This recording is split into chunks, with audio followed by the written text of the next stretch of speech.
word hallucination is defined as an apparent perception, as by sight or hearing, for which there is no real or external cause.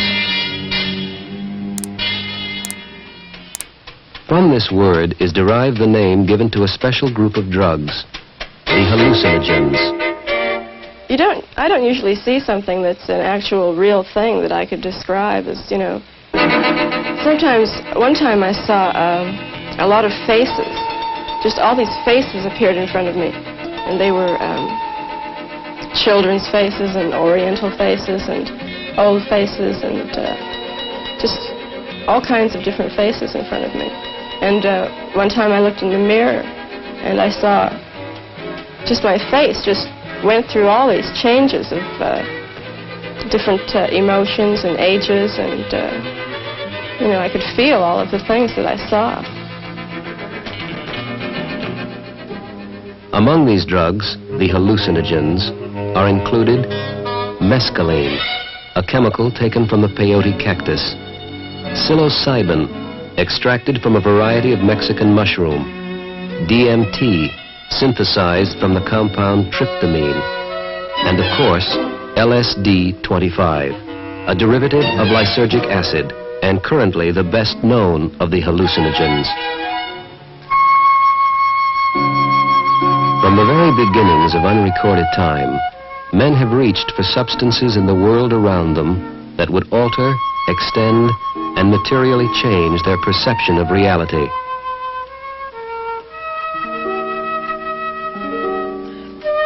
The reasons? Loneliness and fear, boredom and a desire for the new and the unknown, exploration and experimentation. The reasons? As varied and as many as the grains of sand on a beach. Taking it in 1965 because I was curious about it. I had several friends who had taken it, and they told me that they had, you know, very good experiences with it, and I was just curious. Well, I was curious what I read and what I've heard, and if it could help. I was just looking for something. Sort of because I had heard it makes you not only closer with yourself, but with everybody, this sort of love, peace type thing. And I really wanted to find out if this was true. It was a kick. It was a thrill. You know, when I first started taking it, it was to explore myself. Well, I found I could only go so far before I just ran dead up against myself, and I couldn't go any farther. And then after that, I just started taking it for kicks, you know, just to do something. Some have used these drugs to journey into the uncharted tunnels of the mind in search of medical and scientific truth.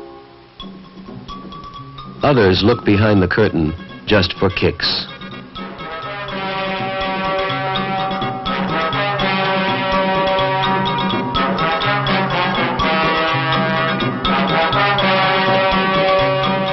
Whatever the reason, the fact of the matter is, the use of these drugs is on the rise, and it would seem valuable and interesting to inquire into cause and effect. Since LSD is the hallucinogen drug currently most popular and in greatest demand, we will center our attention here, and later draw broad conclusions concerning all of the mind-bending drugs. As a starter, here are some hard facts worth considering. LSD is incredibly powerful. Eating or injecting even as small a quantity of LSD as 1/280,000th of an ounce can cause such symptoms as hallucination, distortion, panic, impulses toward violence, suicidal acts, and psychosis. Today, we know quite a bit about what it does, but very little about how it does it. Scientific studies have shown that the physical effects of LSD include an increase in blood pressure, heart rate, and blood sugar. These physiological changes are often accompanied by nausea, chills, flushes, irregular breathing, trembling, and sweating. Recent research on animals has shown that LSD may cause cell damage and lead to serious abnormalities and malformations in the offspring. In one study, 4 or 5 pregnant animals were given a single injection of LSD. The results showed early abortion, stillborn, and underdeveloped offspring. In the culture of human blood cells, it was found that LSD damaged the chromosomes in the white cells. In addition to these physical symptoms, there is clear evidence of serious psychological and emotional disturbances resulting from even a single use of LSD.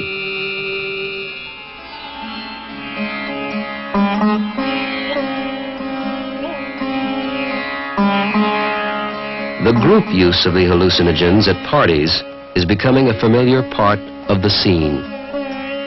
An atmosphere is created, and mass use of the drug becomes the central factor in the lives of many young men and women.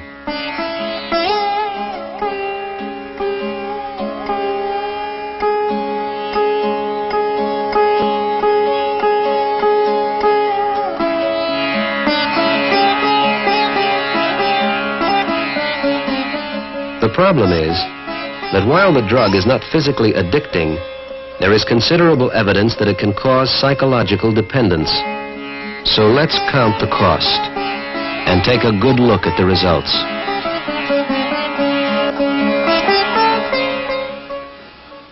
I remember once I wasn't using LSD, it was peyote, which is reasonably similar. And I was in bed, with a young lady, and I turned and I looked at her face, and her face distorted into sort of a flesh-dripping monster face. You know, features became drawn and like jowls hung, and she grew fangs. And I quickly turned my head away, and I told myself this couldn't be so. And for about an hour, I wouldn't look at her face again. It was really frightening. I could see all around me, no matter which way I was facing. It was just real frightening. I went into this survival land, and I was afraid everyone was going to go there, and that things were never going to be the same, and that everyone was going to become real vicious and hateful, and just climb on top of each other to get what they wanted. And I never thought the world was going to be any different than that. A lot of times everything vibrates. I look at chairs, and I can see the waves in them, and it's pulsating, vibrating. And this, everything turns into vibrations. It's like everything is falling apart. My eyes are an electronic microscope, and I can see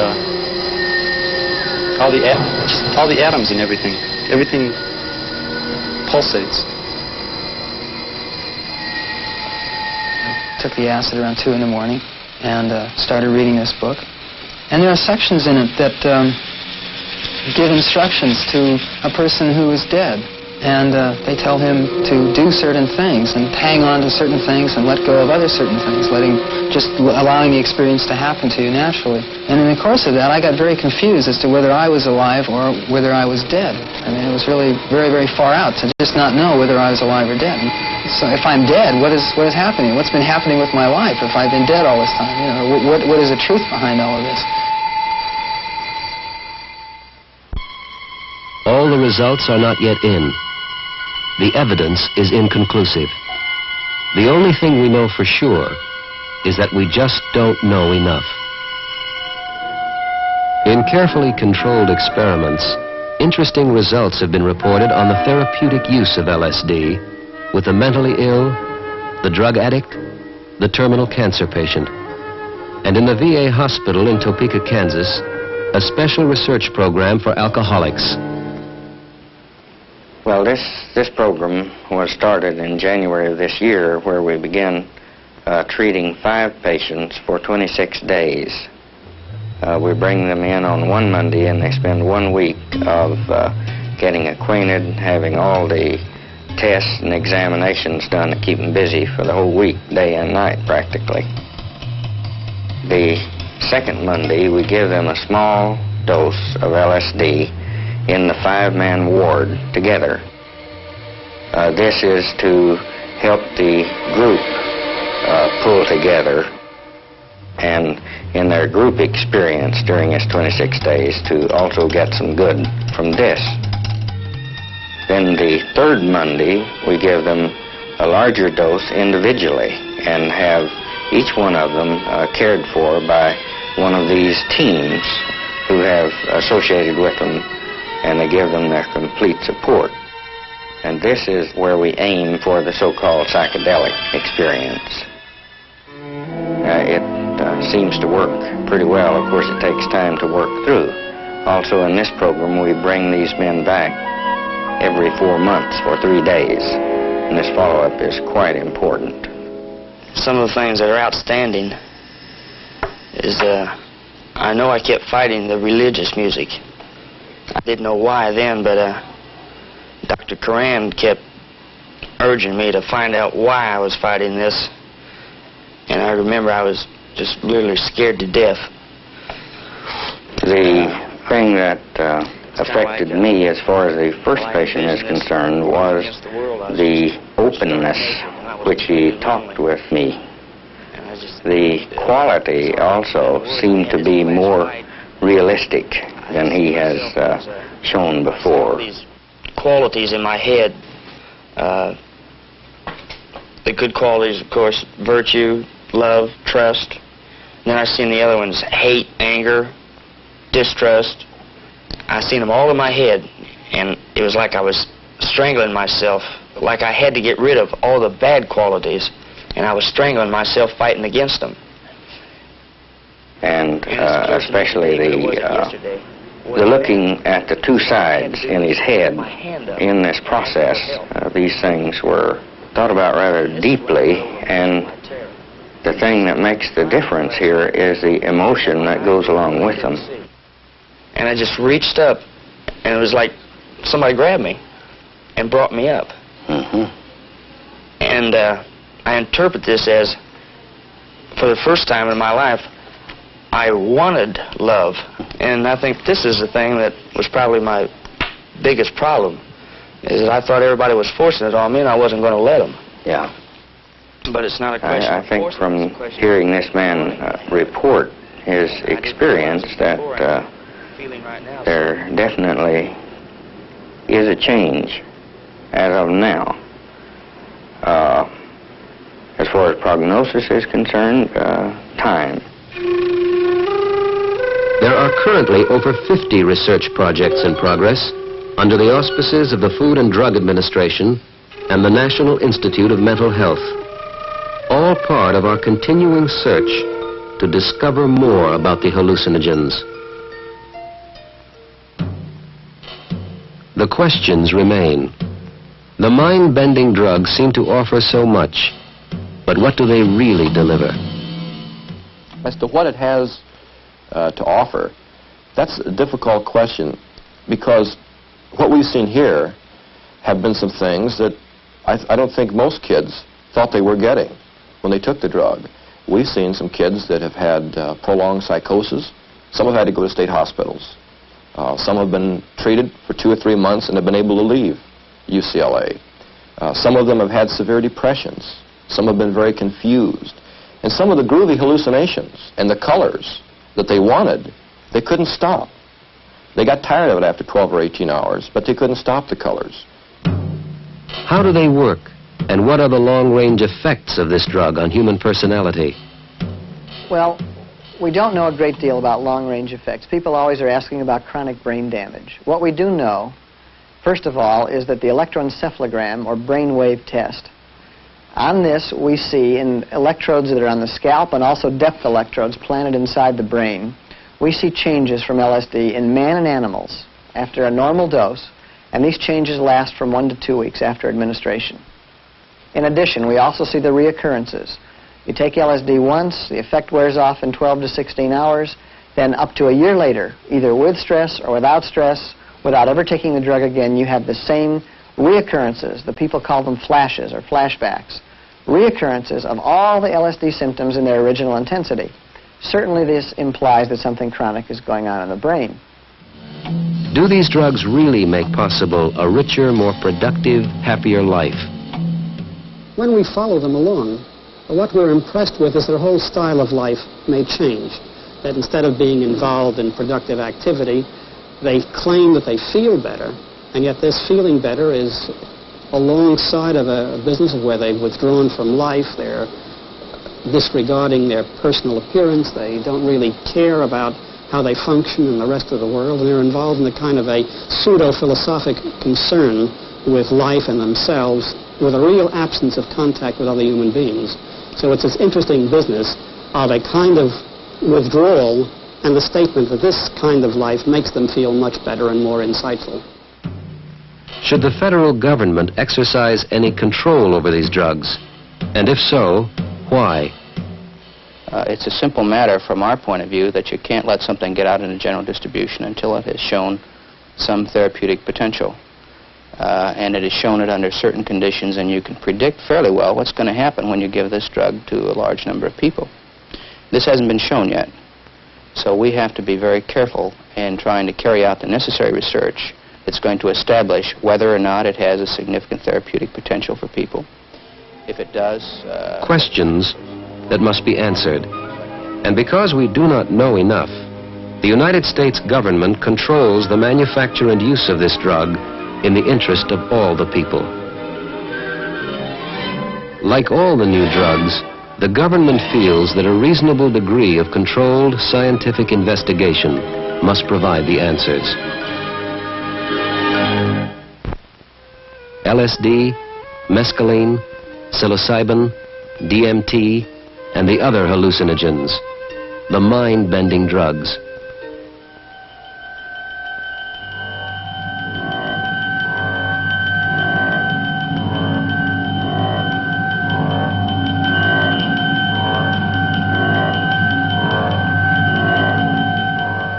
Do they extend the range of the human mind, or do they simply offer an easy escape from the demands of this world and time? I get up and make love and play the guitar and eat, go down to the beach and go swimming, and occasionally write some things when I feel like writing, and think about how I'm going to get a little more money to not starve to death. And it gets you out of that whole intellectual academic framework that you've been taught to be in all the years that you've gone to school. Not only emotional hang-ups, but social hang-ups. Don't do this and don't do that, and you shouldn't associate with these people and this and that. The things that, mores, you might say, that I were brought up with. I get flashes of people seeing me, and it's kind of a schizophrenic thing. In a way, I want people to see me, and sometimes I don't. I'd get up and I'd feel like someone had a rawhide band around my forehead, and it was just such a pressure that by afternoon I'd be crying. So every morning I'd wake up with this pressure, and every afternoon I'd cry.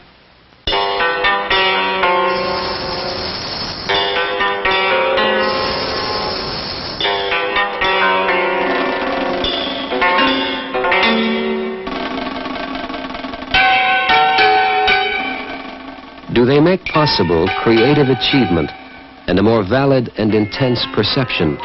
Or do they merely substitute an unreal fantasy world for the sometimes harsh facts of reality? Oh yes, I think that I experience things much more intensely now than, I've hallucinated without having any drugs since I've taken LSD. Had very vivid light experiences. Sometimes I went into lights that are brighter than the sun. And I see patterns in everything, in dirt, in trees. There's patterns everywhere. And right then, I hallucinated a fish that just came and swallowed the worm. And I said to myself, oh boy, this is it. This stuff is really as good as they say it is. Drugs are going to flip a lot of people out and probably kill a lot of people. But if they haven't the sense to find out all there is that's been written about anything they're going to use, and if they haven't the discretion to decide whether or not, in the final analysis, they're capable of handling it, then that's their problem. You will flip out, and that's how it is.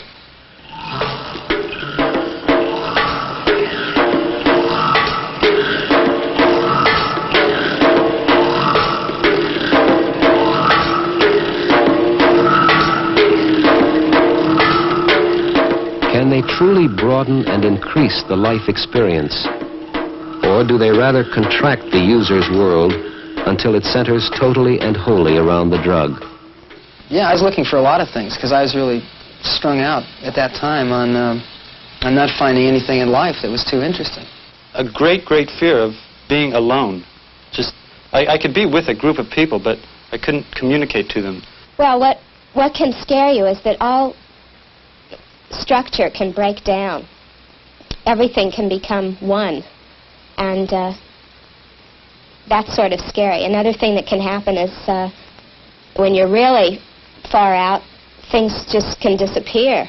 Because as you suggested, I'm, one, allergic to it, and two, I don't like to even entertain the notion that that sort of flip-out may occur again. I'm not afraid of anything anymore, which is, has good points and its bad points. I'm especially, not afraid to die. I became suicidal for a while, and every now and then go back to there. The true potential of the hallucinogenic drugs remains unmeasured and largely unknown. The danger of lasting physical and psychological damage to the user remains an important factor in the rising use of these drugs. I think a lot of kids say that at first, and then after they're through talking to Dr. Fisher and I, they change their mind. Because we certainly think rebellion is a very healthy thing, and we like rebellion. And we think great changes in society come out of rebellion. And we think that we adults have kind of screwed things up. We haven't done a very good job in the adult world. With the bomb hanging over us in Vietnam, with our crazy ideas about censorship, our crazy sexual attitudes, our abortion laws, we haven't done a very good job. However, I do think that fooling with LSD is like Russian roulette. I don't think it's like swallowing goldfish. I don't think it's spinning a hula hoop or crowding a lot of people into a telephone booth. I think, unfortunately, this can be a permanent, long-lasting, damaging situation. So I'm all for rebellion. I think a great deal of good can come out of it. I hope people who are considering using LSD, however, will think of some of these things. We don't know them all. We do know a few, though. And one of the ones that we really know is that they may be damaging themselves permanently. The facts of the matter suggest caution and a careful counting of the cost.